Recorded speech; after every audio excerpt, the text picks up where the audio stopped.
Bonjour, je suis Monsieur Stessimoba, enseignant de physique-chimie. Dans cette capsule, il s'agira de traiter cet exercice tiré du livre de physique-chimie Ehringer, seconde. L'exercice numéro 2.6, page 20. Un fil de cuivre est traversé par un courant de 5 ampères. Sa section est de 1 mm². Première question. Déterminer le débit D d'électrons correspondant à ce courant. 2. En supposant que chaque atome de cuivre participe à la conduction du courant en libérant un électron et que tous les électrons soient animés d'une même vitesse parallèlement au fil, déterminer cette vitesse. Données. Masse volumique du cuivre, 9000 kg par mètre cube. Masse molaire du cuivre, 63,5 g par mol. Bien, il s'agit ici d'un exercice d'électrochimie. Et l'avantage de cet exercice, c'est qu'il permettra à l'apprenant de solidifier ses acquis en mathématiques à cause du nombre important de relations littérales à exploiter, mais aussi à revisiter ces notions de physique et de chimie. Voilà, parce que cet exercice, on parle d'électrochimie, prend en compte l'électricité et la chimie. Donc, des notions d'électricité vont intervenir, des notions de chimie vont intervenir, sans oublier le coefficient de Faraday. Première question, on demande de déterminer le débit d'électrons correspondant à ce courant.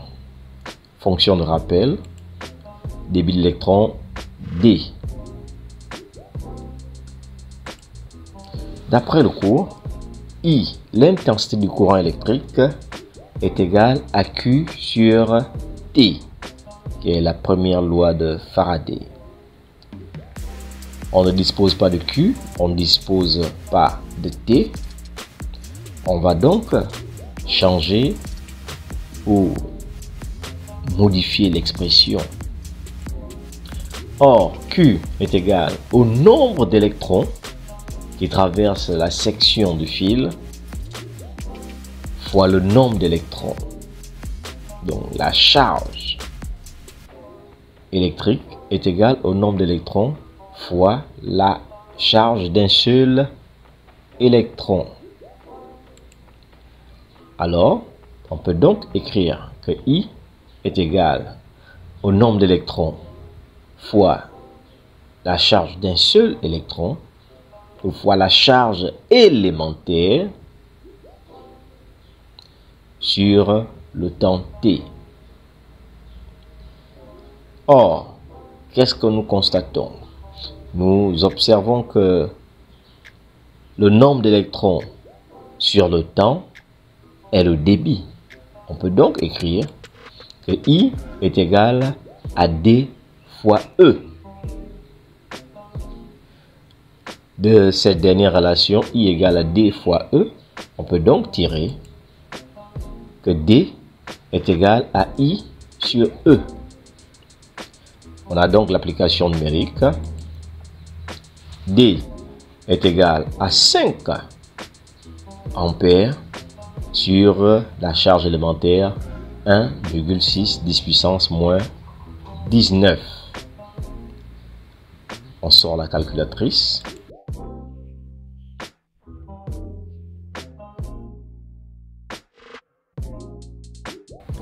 On tape l'opération. 5 divisé par 1,6 fois 10 puissance moins 19 égale 3,125 10 puissance 19.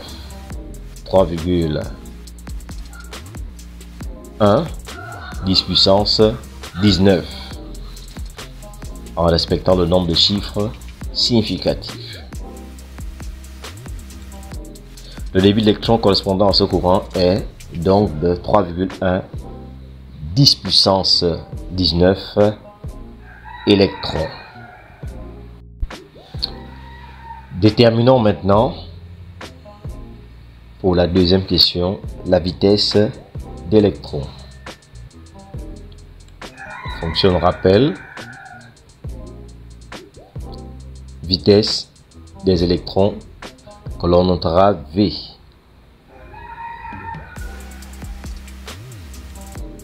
Par définition, V, la vitesse, est égale à L sur T. La relation présente deux indéterminés. On n'a pas la longueur parcourue par les électrons et encore moins le temps. Comme dans la première question, on va essayer de trouver une autre expression à cette relation. Or, T, le temps, est égal au nombre d'électrons, au nombre de porteurs de charge, fois la charge élémentaire sur I, en se basant sur la première relation. Ici, on aura donc le nombre d'électrons qui est égal au nombre d'atomes de cuivre, puisque le texte nous précise que un atome de cuivre participe à la conduction du courant en libérant un électron. Donc, le nombre d'électrons libérés correspond au nombre. Le nombre d'électrons libérés correspond au nombre d'atomes.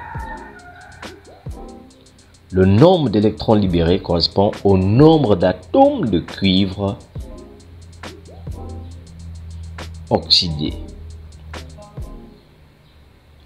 Le nombre d'électrons correspond donc au nombre d'atomes de cuivre réduits. On a donc nombre d'électrons est égal au nombre d'atomes de cuivre. Or, le nombre d'atomes de cuivre est égal lui-même à la quantité de matière d'atomes de cuivre que multiplie Na, la constante d'Avogadro. La quantité de matière d'atomes de cuivre est égale à la masse du cuivre sur la masse molaire du cuivre. On a donc comme dernière relation qui donne le nombre d'électrons, la masse L étant égale à la masse volumique du cuivre fois le volume du cuivre fois constante d'Avogadro sur la masse molaire du cuivre. L'expression donnant le nombre d'électrons est remplacée dans la relation contenant T. On a donc T égale à la masse volumique du cuivre fois le volume du cuivre fois Na fois E, la charge élémentaire, sur I fois la masse molaire du cuivre. On peut donc écrire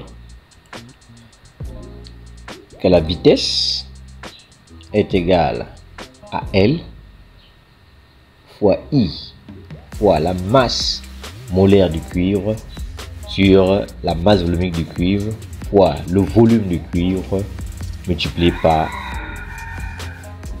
la constante d'Avogadro fois E, la charge élémentaire. Le volume du cuivre, quant à lui, est égal à la section fois la longueur du fil. On remplace le volume du cuivre dans l'expression de la vitesse, ce qui donne V est égal à L fois I fois MCU sur ρ CU fois S, la section, fois L fois Na fois E. La longueur du fil étant non nulle, on peut donc simplifier par L. On obtient la relation suivante. V, la vitesse, est égale à l'intensité du courant fois la masse molaire du cuivre sur la masse volumique du cuivre fois la section fois la constante d'Avogadro fois E. Ce qui permet de poser le calcul. V est égal à 5 fois 63,5 qui est la masse molaire du cuivre sur la masse volumique du cuivre convertie en grammes par mètre cube. Ce qui donne 1000 fois 10 puissance 3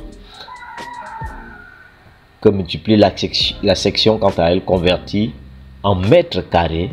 Donc 1,0 fois 10 puissance moins 6 multiplié par la constante d'Avogadro 6,02 10 puissance 23 fois la charge élémentaire.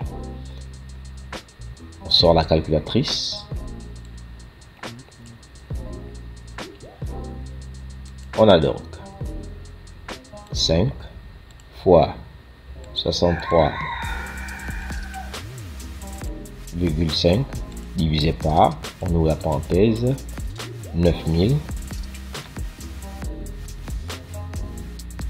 fois 10 puissance 3 fois 1,0 10 puissance moins 6 fois 6,02 10 puissance 23 fois la charge élémentaire 10 puissance moins 19 et on ferme la parenthèse égale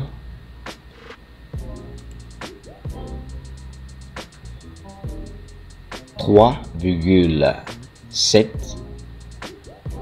10 puissance moins 4. On a donc V, la vitesse, est égale à 3,7 10 puissance moins 4 mètres par seconde.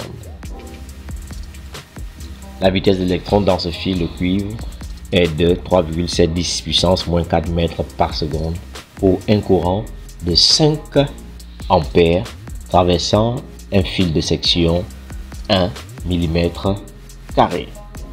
Si vous ne l'avez pas encore fait, je vous invite à vous abonner, à liker et à commenter cette vidéo. Je suis Monsieur Stésimeba et je vous dis à la prochaine.